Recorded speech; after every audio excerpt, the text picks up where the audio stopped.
안녕하십니까. 검찰 소관 출신 법무사 이승재입니다. 형사법무사가 실제 수사기관 실무 기준에 맞춘 불송치 이의 신청서 이렇게 작성해야 검사가 경찰에 보안 수사 요구합니다 라는 주제로 가장 핵심적인 실무 포인트만 정리해 드리겠습니다. 경찰이 부당하게 불송치 판단을 하는 이유는 대부분 다음 셋 중에 하나입니다. 첫 번째, 사실관계 오인입니다. 사건의 잘못된 이해인데요. 피해자의 진술 신빙성을 낮게 평가하고 피의자 진술을 더 신뢰하는 경우입니다. 그리고 핵심 사실관계를 잘못 이해하고 있는 경우입니다. 두 번째, 법리 오해인데요. 범죄가 성립되는 기준을 잘못 적용하는 것이죠. 사기죄에 있어서 기망, 편취행위, 명예훼손죄에 있어서의 특정성, 공연성, 고의성 등을 자의적으로 해석하는 경우입니다. 따라서 피의자에게 과도하게 유리하게 판단하는 것입니다. 마지막으로 수사 미진인데요. 증거 확보라든지 조사를 누락하는 경우입니다. CCTV, 계좌 내역, 감정 자료 등을 미확보하고 또 참고인 조사를 누락하고 피의자 진술을 검증하는 것이 미흡하게 하는 것입니다. 그래서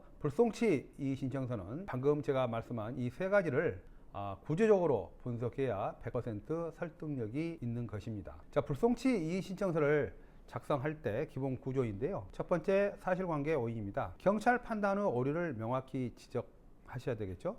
예를 들면 경찰은 어떠한 사실을 인정하지 않았으나 이는 A자료 B 진술에 의해 명백히 확인됩니다. 피의자의 진술은 어떠한 점에서 스스로 모순이 됩니다. 결국 경찰이 잘못 판단한 구체적 사실관계를 제시하는 것이 핵심입니다. 두 번째, 법리 오해인데요. 관련 법령과 판례를 제시하시기 바랍니다. 예를 들어서 사기죄는 기망행위, 착오, 처분행위의 인과관계가 있다는 부분이고요. 또 명예훼손은 공연성, 특정성, 사실 및 허위 사실 적시 여부, 마지막으로 고의성이고요. 협박죄는 공포심, 이러한 부분을 명확하게 제시하시기 바랍니다. 자, 단순히 억울하다는 문구는 아무런 의미가 없습니다. 반드시 범죄 성립 구성 요건과 또 판례라든지 그다음에 경찰 판단 오류에 대한 부분을 구조적으로 작성하시기 바랍니다. 자, 마지막으로 수사 미진입니다. 재수사가 반드시 필요한 이유를 구체적으로 명확하게 제시하시기 바랍니다. 예를 들어서 경찰은 피해자 계좌 입출금 내역을 분석하지 않고 불송치를 결정했습니다. 핵심 참고인 2명을 조사하지 않았습니다. 감정 자료 없이 증거 부족으로 판단하였습니다. 이 부분이 가장 중요하겠죠. 검찰이 보안 수사 필요성을 인정해야 경찰의 보안 수사를 요구하게 되며 그때부터 사건이 뒤집힐 가능성이 높아지는 것입니다. 자, 불송치 뒤집기의 핵심 전략입니다. 첫 번째, 경찰이 어떤 근거로 불송치를 하였는지를 분석하시기 바랍니다. 불송치 이의 신청서는 피해자 진술의 일관성, 피해자 진술의 신빙성,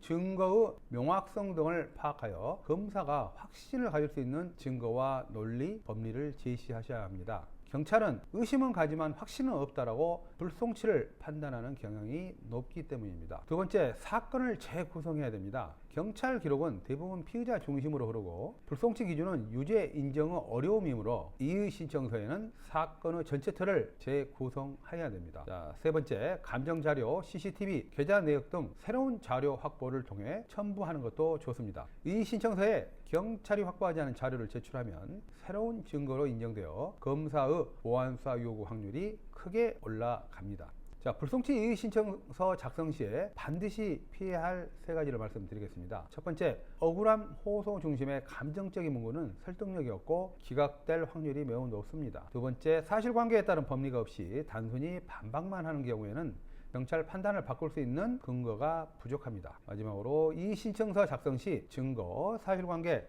법리를 구분하지 않는 산만한 구성은 검사가 사안을 명확하게 판단하지 못합니다. 그래서 이제 법무사가 실제로 작성하는 불송치 이의 신청서의 구성은요, 서론 부분에 불송치 결정 요지와 재검토 필요성을 작성하고요. 두 번째, 사실 오인 부분, 경찰 판단의 오류나 증거를 제시합니다. 세 번째, 법리 오해에 대한 부분에서 구성 요건이라든지 판례, 법리의 오류를 지적합니다. 네 번째, 수사 미진에 대한 부분인데요. 보안 수사 필요성을 강조하고요. 마지막으로 보안 수사 요구를 촉구하는 결론으로 글을 마무리하고 있습니다. 법무사는 서민을 위한 형사 법률 전문가입니다. 감사합니다.